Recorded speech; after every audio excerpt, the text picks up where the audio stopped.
व्यक्ति किसी और वस्तु या भाव से परिचित हो ना हो, भय और भविष्य दोनों ही व्यक्ति के मन में सदैव रहते हैं, जिनका अस्तित्व व्यक्ति के अस्तित्व पे भारी रहता है। विचित्र है ना? वह वो है जिसे आप नहीं जानते, जो अनजान है, और इसी कारण आपको भय लगता है कि ना जाने क्या होगा।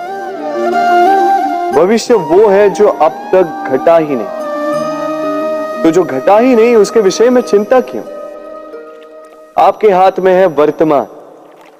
वर्तमान के कर्म सत्य मन से कीजिए और सोचिए ये कि अपने कर्मों को और कितनी श्रेष्ठता से किया जा सकता है। इसलिए आप विश्वास कीजिए, यदि वर्तमान के कर्मों को आप सत्य मन से करोगे तो भय स्वयं ही निकल जाएगा और भविष्य का फल अवश्य ही मीठा होगा। इसलिए भय और भविष्य से डरना छोड़ दीजिए, इस वर्तमान को जी।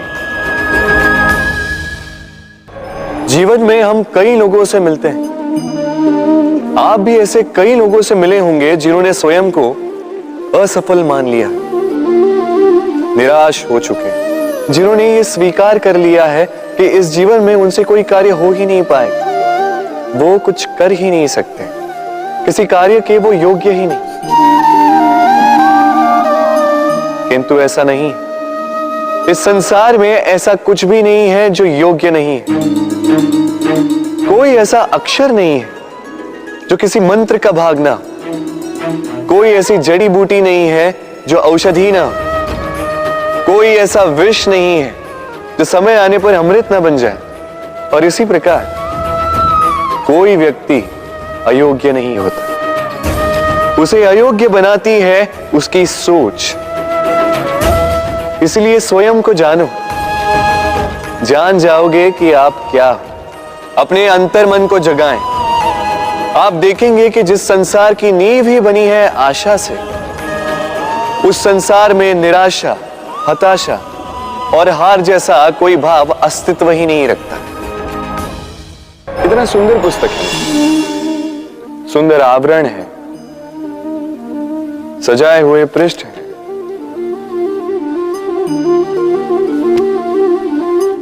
किंतु क्या ये सत्य में अद्भुत पुस्तक कहलाने की पात्र है? क्या इसमें जो लिखा है वो सत्य है, प्रेरणादायी है, हमारे लिए मूल्यवान है? कैसे निश्चय लिया जाए इस बात का? अब आप सोचेंगे कि सीधी सी बात है, आवरण को देख के पुस्तक की गुणवत्ता कैसे जानी जा सकती? इसके लिए तो आपको उसे पढ़ना होगा, उसे समझना होगा, समय देना होगा, है ना? बिल्कुल उचित सोच रहे हैं आप। बस आश्चर्य की बात यह है कि पुस्तक के विषय में आप ये सारी बातें जानते हैं, किंतु किसी व्यक्ति के विषय में आप ये सारी बातें मन में नहीं लाते। व्यक्ति का मूल्यांकन भी उसके वस्त्रों से, उसके शारीरिक रूप से या उसकी सुंदरता से नहीं किया जा सकता। उसके लिए आपको उस व्यक्ति को पढ़ना होगा, उसे समझना होगा, उसे समय देना होगा। पर हम क्या करते हैं? पहनावे, रंग, सुंदरता को देखकर आकर्षित हो जाते हैं, उसे प्रेम समझ बैठते हैं और आए दिन कोई ना कोई ये कहते सुनाई देता है कि उसकी प्रेम कहानी सफल नहीं हो पाई, उसे छल मिला। किंतु इसमें दोष किसी और का नहीं, स्वयं आपका है। आपने उस व्यक्ति को समय नहीं दिया, आपने उस व्यक्ति के विचार नहीं परखे। प्रेम 2 क्षण में बनने वाला पकवान नहीं है, इसका स्वाद चखने के लिए आपको जीवन भर का समय देना पड़ेगा। तो समय दीजिए, एक दूसरे के रूप से नहीं, आत्मा से जुड़ी, निश्चित ही मन प्रसन्नता से कह उठेगा, राधे राधे।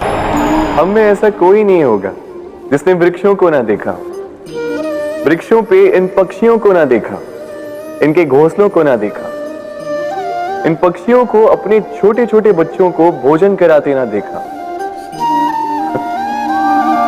संसार का सबसे ममत्व वाला दृश्य होता है।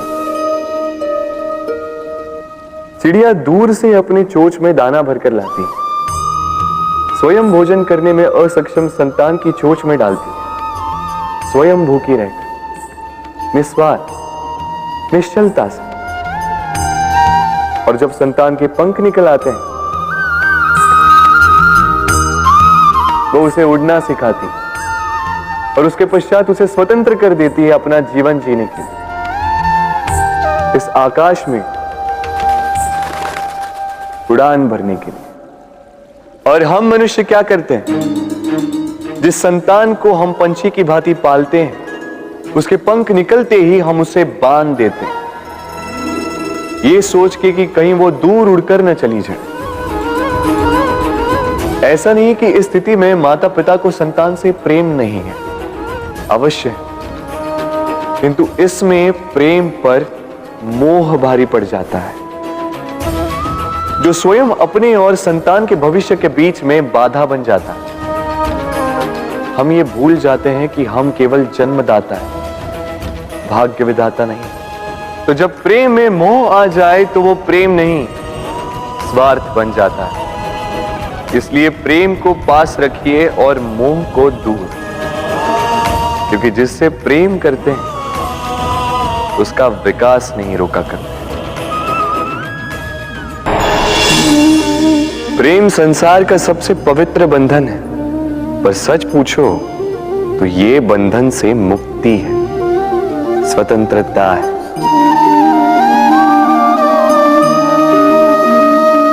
नहीं समझे? समझाता। यदि कोई आपका प्रेम ठुकरा दे, यदि कोई आपका प्रेम समझ ही ना पाए, तो क्या होगा?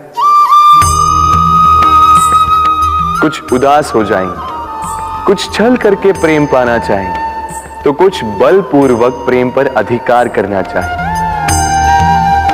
किंतु यह आवश्यक नहीं कि जिससे आप प्रेम करते हो उसे भी आपसे प्रेम, क्योंकि प्रेम कोई वस्तु नहीं है, न राज्य है, न धन जिसे आप बल से अपने वश में कर सकते। प्रेम वो शक्ति है जो आपके लिए हर बंधन तोड़ सकती है, किंतु स्वयं किसी बंधन में नहीं फंसती। तो जिससे भी आप प्रेम करते हो उसे स्वतंत्र छोड़ दीजिए, क्योंकि स्वतंत्रता ही वो भाव है जो जीव को सबसे अधिक प्रिय है। प्रेम सच्चा होगा तो उसे अवश्य समझ में आए। तब तक के लिए निस्वार्थ भाव से प्रेम कीजिए, स्वार्थ हट जाएगा तो प्रेम आ ही जाएगा और मन प्रसन्न होकर बोलेगा, राधे राधे। जब भी प्रेम की बात आती है, हम सबसे पहले मन में एक नायक और एक नायिका का चित्रण कर लेते हैं। क्यों? आपके साथ भी यही होता है ना? पर क्या प्रेम केवल नायक नायिका के आकर्षण का बंधन है? नहीं, प्रेम तो परिवार से हो सकता है, माता पिता भाई बहन से हो सकता है, सखा मित्रों से हो सकता है, देश और जन्मभूमि के लिए हो सकता है, मानवता के लिए हो सकता है, किसी कला के लिए हो सकता है, इस प्रकृति के लिए हो सकता है। पर प्रेम कभी उस पन्ने पर लिखा ही नहीं जा सकता जिस पर पहले ही बहुत कुछ लिखा, जैसे एक भरी मटकी में और पानी आ ही नहीं सकता।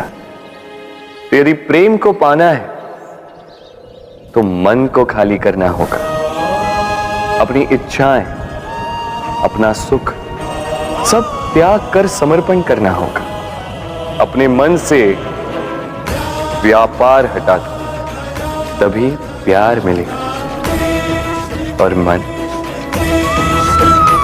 प्रसन्न होकर बोलेगा, राधे राधे।